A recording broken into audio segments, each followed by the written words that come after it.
Hello বন্ধুরা, ক্রিকবির আরও একটি ইন্টারেস্টিং ভিডিওতে তোমাদের সকলকে স্বাগত। বন্ধুরা, সকলকে প্রথমত কংগ্র্যাচুলেশন, আমাদের ভারতীয় দল সিটি 2025 জিতে গেল। আর দুবাইয়ে ফাইনালে নিউজিল্যান্ডকে হারিয়ে তৃতীয়বারের জন্য আইসিসি চ্যাম্পিয়ন্স ট্রফির খেতাব জেতা হয়ে গেল ভারতীয় দলের হাতে। বন্ধুরা, তোমরা সকলেই জানো যে 2002 সালে শ্রীলঙ্কার সাথে যুগ্মভাবে চ্যাম্পিয়ন হয়েছিল ভারত, এবং তার ঠিক পরে 2013 সালে ফাইনালে ইংল্যান্ডকে হারিয়ে দিয়ে দ্বিতীয়বারের জন্য মিনি বিশ্বকাপের খেতাব জিতেছিল টিম ইন্ডিয়া। তবে চ্যাম্পিয়ন্স ট্রফি 2017-তে পাকিস্তানের বিরুদ্ধে হারতে হয়েছিল ভারতীয় দলকে, আর সেই বদলা এই চ্যাম্পিয়ন্স ট্রফিতে সব ক্ষেত্রেই নিয়ে নিয়েছিল ভারতীয় দল। তবে বন্ধুরা, এই ভিডিওতে আমরা সেই সব কিছু আলোচনা করব না। বন্ধুরা, এই ভিডিওতে আমরা ফটাফটভাবে দেখে নেব যে 2025-এর ফাইনালের পরে ভারতীয় দল এবং নিউজিল্যান্ড এবং অন্যান্য কোন দলের প্লেয়াররা কী কী পুরস্কার পেল এবং ভারত এবং নিউজিল্যান্ডরা কত করে টাকা পেল। তাই বন্ধুরা, ভিডিওটি খুবই ইন্টারেস্টিং হতে চলেছে এবং খুব একটা বড়ও হবে না, তাই তোমরা ভিডিওটি অবশ্যই শেষ পর্যন্ত দেখো। এবং তোমরা যদি আমার চ্যানেলে নতুন হয়ে থাকো এবং ভবিষ্যতে ক্রিকেট রিলেটেড তথা আইপিএল এবং ভারতীয় দল ও কেকেআরের সমস্ত নিউজ সবার আগে বাংলা পেতে চাও, তাহলে চ্যানেলটিকে অবশ্যই করে দাও সাবস্ক্রাইব। এবং তোমরা টিম ইন্ডিয়ার একজন ডাইহার্ড ফ্যান হয়ে থাকো, তাহলে ভিডিওটিকে অবশ্যই করে দাও একটা লাইক। চলো ভিডিওতে আগে যাওয়া যাক।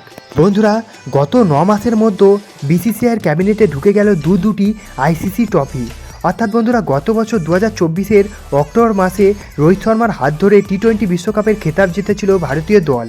আর ঠিক তারপরেই অর্থাৎ 2025-এ এই সদ্য দুবাইয়ের মাটিতে আবার রেকর্ড করে ভারতীয় দল আইসিসি চ্যাম্পিয়ন্স ট্রফিটি নিজের ক্যাবিনেটে তৃতীয়বারের জন্য সামিল করে দিল।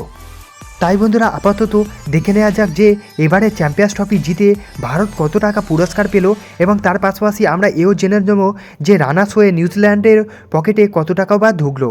তার পাশাপাশি দলগত এবং ব্যক্তিগত পুরস্কারের তালিকাতেও এই ভিডিওতে আমরা ফটাফটভাবে আলোচনা করে নেব। সবার প্রথমে বন্ধুরা, চ্যাম্পিয়ন্স ট্রফি 2024-এর চ্যাম্পিয়ন হওয়ার সুবাদে ভারতীয় দল একটি ট্রফি এবং 2.24 মিলিয়ন মার্কিন ডলার পেয়েছে, যা ভারতীয় মুদ্রায় কনভার্ট করলে দাঁড়ায় প্রায় 19,52,00,000 টাকা। বন্ধুরা, এটা অবশ্য আইপিএলের সমস্ত প্লেয়ারদের দামের থেকে কম মনে হলেও ট্রফিটাই আসল বড় ব্যাপার।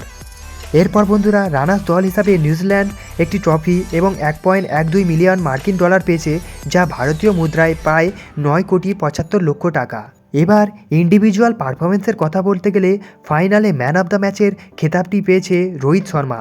রোহিত শর্মা গতকাল 83 বলে 76 রানের একটি দুর্দান্ত ইনিংস খেলেছেন, যার মধ্যে 7টি 4 এবং 3টি বড় বড় 6 ছিল।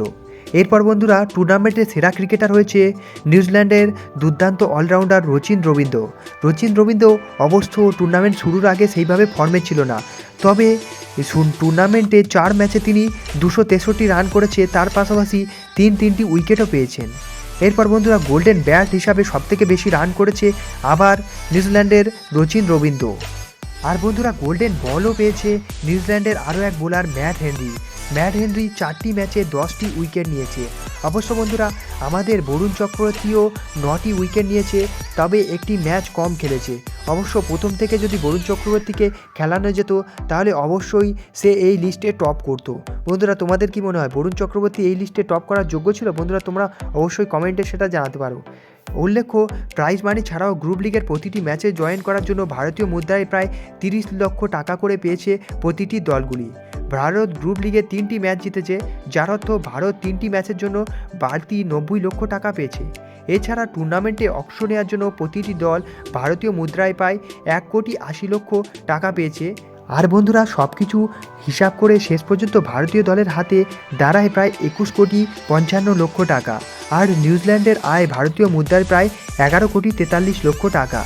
বন্ধুরা, এটাই ছিল 2025-এর চ্যাম্পিয়ন্স ট্রফির সমস্ত পুরস্কারের তালিকা এবং প্রাইজ মানি। বন্ধুরা, তোমাদের ভিডিওটি কেমন লাগলো বন্ধুরা সেটা তোমরা কমেন্টে জানাতে পারো, এবং দেখা হচ্ছে অন্য কোনো ভিডিওতে। ততক্ষণের জন্য বাই বাই।